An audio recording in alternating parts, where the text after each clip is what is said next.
time for Combat Compas. Gilbert, like you said, Saturday night, Errol Spence Jr. versus Terence Crawford. Obviously, I felt like this fight was won in the walkouts. One guy had Eminem, the other one, I don't know who the hell that guy was.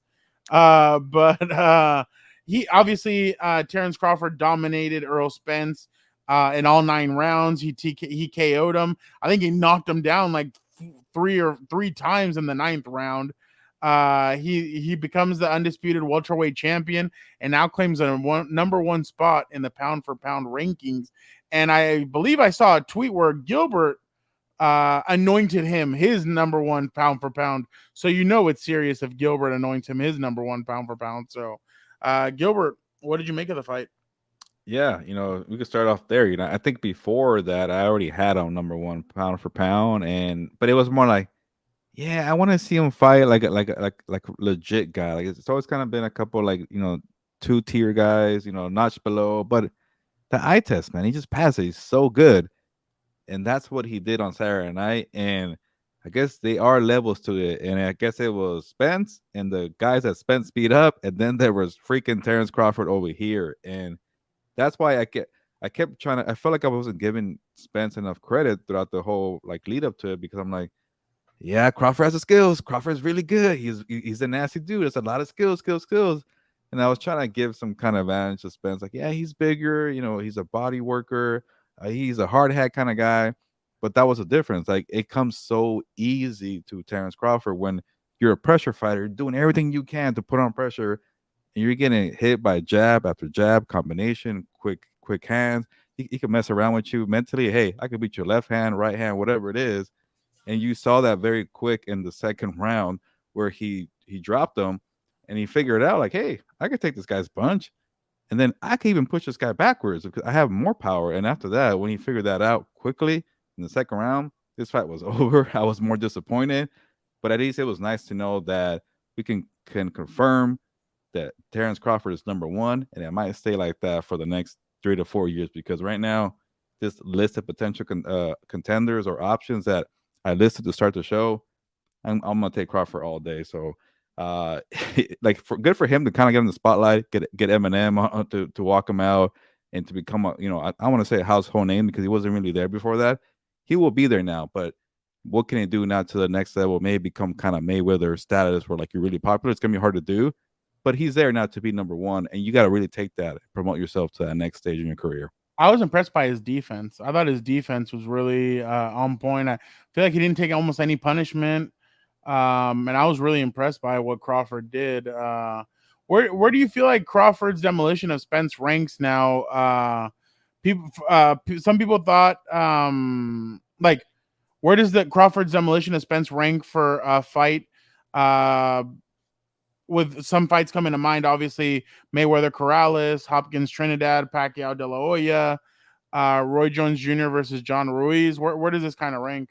Yeah, some of these fights are pretty old, but like, I feel like when it was really one side, we were all hyped up for the Canelo Mayweather fight. But I think with Canelo, it was like he was so young that we kind of knew that. Maybe the Mayweather Pacquiao one, that was just a really boring fight. Like, Crawford was not boring. He was just dominating. He was putting a lot of punches. So I don't know. It's tough, but you know, I can't remember a fight like since that Mayweather Canelo fight where like that. Okay, it's gonna be a really good fight here, and it turned out to be very one sided. So I don't know where it ranks in history, but I think it's gonna go a long way in Terence Crawford's career to be undisputed at junior welterweight, at welterweight, for sure, bona fide Hall of Famer. And I'm telling you, like, when you could safely say you're number 1 pound per pound and no one can dispute that, that does a lot for your career and marketing. And Mayweather had that for a long time. And when you're kind of like, yeah, maybe you're good, and that doesn't really work out. So to beat Spence, that goes a long way. And it was so cool for him to see at the weigh-in where I think Spence You was mean like, the hey, fake weigh-in? yeah, the fake one. Yeah, boxing disappointed me there. So yeah, that's the end of the real weigh-ins for boxing. But there was a cool moment where Spence was telling Crawford, "Hey, you should thank me, man. We're here.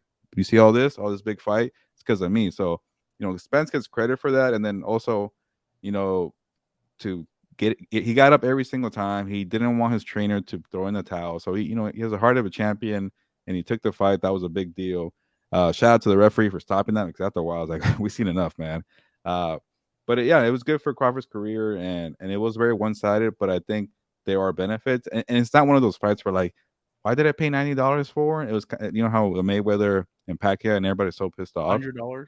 Yeah, this one it kind of felt like, okay, we just want to know who's good, who's better, and now we know. And I think people are, at least for me, I didn't feel like I was ripped off, or maybe because I Oh, a didn't. friend of mine wanted half of his money back. I was gonna say maybe I should pay the host because I got forgot to pay him. Shout out to Rudy for getting the fight.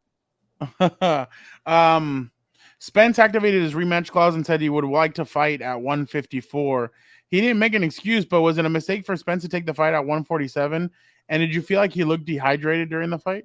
This is where I get annoyed because now after every fight, they somehow, even a complete domination like that one, Fernando, they find excuses. Oh, he was dehydrated. Oh, let's see what happens in 154. I'm like, no, like if you just say, yeah, Crawford is a way better 147 guy, but I wouldn't mind seeing 154. That's the way you should assess it. People making excuses about Spence, like Deontay Wilder, you said, did you see it? Like, I could see it in his eye. I could see it in his skins. He was dehydrated. I'm like, stop it. Like, slow down.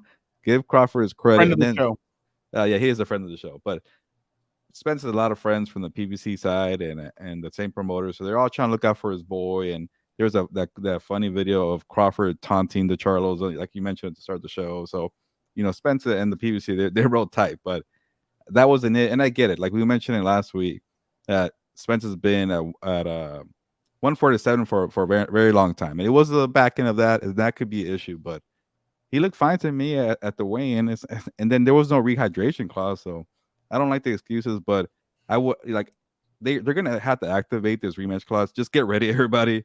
It's kind of like Devin Haney and Cambosa's. It was in the contract. You take that payday all day, every day. So it's going to happen but I will much rather see it at 154. I have two questions for you pertaining to the UFC. Is that cool? Oh, sure. Go ahead. Pereira, why was he allowed to fight if he didn't make weight? I don't know, but like, because I was more focused on boxing, but I want to say is you take a little bit off your purse. Like, hey, how many pounds you go over? All right, you're going to take that penalty. And then it goes to the opponent's purse and they make the fight happen that way. But supposedly did you see what he was eating after? The Canes, right? Yeah. And then I haven't seen the fights, but I saw the kick from Gaethje, by the way. That was a pretty nice kick. That was my second question. But that fight, it sounded like it was controversial because is it Jan, right? He kept saying that he got robbed, so I don't know what happened there. Yeah, that was gonna be my second question. If you watched, because I know you were boxing, but did you watch the KO? Yeah, we after we were done watching boxing, we immediately flipped it over and we just saw Gaethje kicking off the head of Dustin Poirier. So that was a nice little combo. And Gaethje's, man, that's why people like him. Like you never know which Gaethje you're gonna get, but he always comes to fight and he brings it. And that's why he gets caught a lot and he loses a lot. But when he's on and he doesn't get caught, he does things like that. And I wouldn't mind seeing McGregor against Gaethje because they're both strikers. Oh, but he said he won't fight anybody who takes steroids. Did you see what Chandler tweeted out? No. He said, maybe you want to see, maybe we want somebody like he tweeted at Gaethje. He's like, oh, maybe you want a real opponent for that BFM title or BMF title or something like that. And then Dustin Poirier tweets at him, shut your ass up.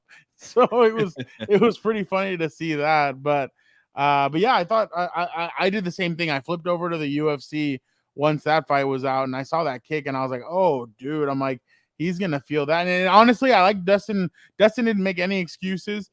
He's like, hey, so why are you guys making this seem like it's a funeral? He's like, sometimes you win some, sometimes you lose some. And I lost. I mean, that's just the plain and simple of it. But I'd love to see Gaethje and McGregor. But I just feel like we're going to get teased. Like, we're going to get teased forever. And I was about to make a joke, but can I make it? Like, I wonder who we're going to see first, McGregor in the octagon or Colin Kaepernick back on a football field. Like, literally, like, it like feels like those are the two biggest teases in both sports, because it's like McGregor's always teasing like, oh, here I come, I'm coming back.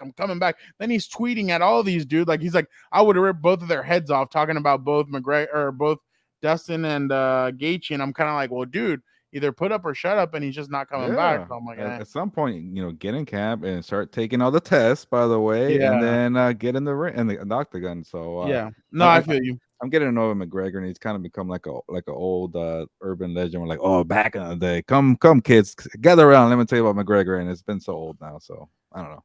I mean, the dude has had the best press conferences, and like it's fun to watch him like leading up to a fight. But That's like 5 years ago for I him. Like, know, I know. It's been a lot. Like I heard the other day, they're like, "Oh yeah, the bus incident happened like I think they said like 6 years ago." I'm like, "Oh my god, really?" Like that seems like. Oh, you know what? I watched his documentary on Netflix. It was actually really good, and I was like, "Oh damn!" I'm like, "It's been that long. That's crazy." But